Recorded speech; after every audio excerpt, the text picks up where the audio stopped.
অনেক অনেক দিন আগের কথা। মগধপুর নামে এক অপূর্ব সুন্দর রাজ্য ছিল। চারদিকে সবুজ বন, নদীর কলকল ধ্বনি আর ফুলের মিষ্টি সুগন্ধে ভরা ছিল সেই দেশ। এই রাজ্যের রাজা ছিলেন মানসিংহ। তিনি ছিলেন ন্যায়পরায়ণ, প্রজাপ্রেমী এবং অত্যন্ত দয়ালু। প্রজারা তাকে নিজের সন্তানের মতো ভালোবাসত। রাজা মানসিংহের জীবনের সবচেয়ে বড় সুখ ছিলেন রানী দেবিকা। তাদের ভালোবাসার গল্প দূর দূরান্তে ছড়িয়ে পড়েছিল। একদিন প্রাসাদে আনন্দের সংবাদ এল, রানী দেবিকা গর্ভবতী। আজ আমার জীবনের সবচেয়ে বড় সুখের দিন। সারা রাজ্যে উৎসবের ঘোষণা করো। স্বামী, আমাদের সন্তান আমাদের ভালোবাসাকে আরও পূর্ণ করবে। পুরো রাজ্যে উৎসব শুরু হয়ে গেল। রাজা নিজে রানীর যত্ন নিতে লাগলেন। সময় এলো সন্তানের জন্মের। রানী এক সুন্দর কন্যা সন্তানের জন্ম দিলেন। কিন্তু সুখ বেশিক্ষণ স্থায়ী হল না। কন্যার জন্মের কিছুক্ষণ পরই রানী দেবিকা শেষ নিঃশ্বাস ত্যাগ করলেন। মহারাজ, আমরা সর্বোচ্চ চেষ্টা করেছি, কিন্তু রানীকে আর বাঁচানো গেল না।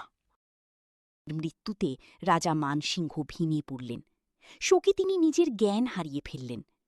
তিনি নবজাতক কন্যাকেই এই ঘটনার জন্য দোষী ভাবলেন। না, এটা হতে পারে না। দেবিকা আমাকে ছেড়ে যেতে পারে না। এই শিশুর কারণেই আমি আমার দেবিকাকে হারিয়েছি। আমি এর মুখ দেখতে চাই না। রাজা শিশুটিকে হত্যা করার আদেশ দিলেন। কিন্তু বিশ্বস্ত দাসী কলাবতী সেই আদেশ মানলেন না। মহারাজ, এই শিশু নির্দোষ, তাকে হত্যা করা মহাপাপ হবে। ঠিক আছে, তুমি তাকে বাঁচিয়ে রাখো, কিন্তু সে কখনো আমার সামনে আসবে না। তার নাম হবে অভাগিনী। শিশুটির নাম রাখা হল অভাগিনী। অভাগিনী রাজপ্রাসাদে বড় হতে লাগল, কিন্তু কখনো রাজকুমারীর সম্মান পেল না। তাকে দাসীর মতো কাজ করতে হতো। অপমান ছিল তার প্রতিদিনের সঙ্গী। কিছুদিন পরে রাজা আবার বিয়ে করলেন। নতুন রানীর নাম সুলক্ষণা। পরে তাঁরও একটি কন্যা জন্ম নিল। নাম রাখা হল সৌভাগ্য। দুই বোন একই প্রাসাদে বড় হলেও তাদের ভাগ্য ছিল সম্পূর্ণ আলাদা। সৌভাগ্য আদর যত্নে বড় হল, আর অভাগিনী অবহেলায়।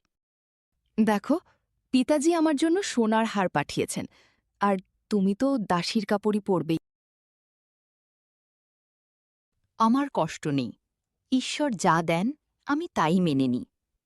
অভাগিনী ধীরে ধীরে সংসারের কষ্ট ভুলে ঈশ্বরের পথে মন দিল। একদিন সে ভজনের শব্দ শুনে এক সাধুর কাছে পৌঁছাল। তিনি ছিলেন জ্ঞানী সাধু, কবির সাহেব। তার কথা অভাগিনীর হৃদয়ে গভীর ছাপ ফেলল। সময় কেটে গেল। অভাগিনীর বিয়ের বয়স হল। অভাগিনীর বিয়ে এমন কারো সঙ্গে দিন যে গরিব, অক্ষম বা অন্ধ। অভাগিনীর বিয়ের বয়স হল, কিন্তু তাকে এক অন্ধ ও দরিদ্র যুবক দয়ালুর সঙ্গে বিয়ে দিয়ে দেওয়া হল। শ্বশুরবাড়িতে গিয়ে অভাগিনী দেখল চরম দারিদ্র্য। তবুও সে ভেঙে পড়ল না। নিজের পরিশ্রমে সংসার চালানোর সিদ্ধান্ত নিল। একদিন, স্বামী, দারিদ্র্য কষ্টের হতে পারে, কিন্তু পরিশ্রম করলে পথ নিশ্চয়ই খুলবে। বিক্রি করতে গিয়ে সে এক সাধুকে বিনামূল্যে সব কাকড়ি দিয়ে দিল। সেই সাধুই ছিলেন কবির সাহেব। তিনি অভাগিনীর দয়া ও ভক্তিতে সন্তুষ্ট হয়ে আশীর্বাদ করলেন। এরপর অভাগিনী তার স্বামী ও শাশুড়িকে নিয়ে ভক্তির পথে চলতে শুরু করল। বৌমা, তুমি রাজকন্যা হয়েও এত কষ্ট করতে পারছ? আমি কখনো রাজকন্যার সুখ পাইনি, মা। কাজই আমার সঙ্গী ছিল। কিছুদিন পরে অলৌকিক ঘটনা ঘটল।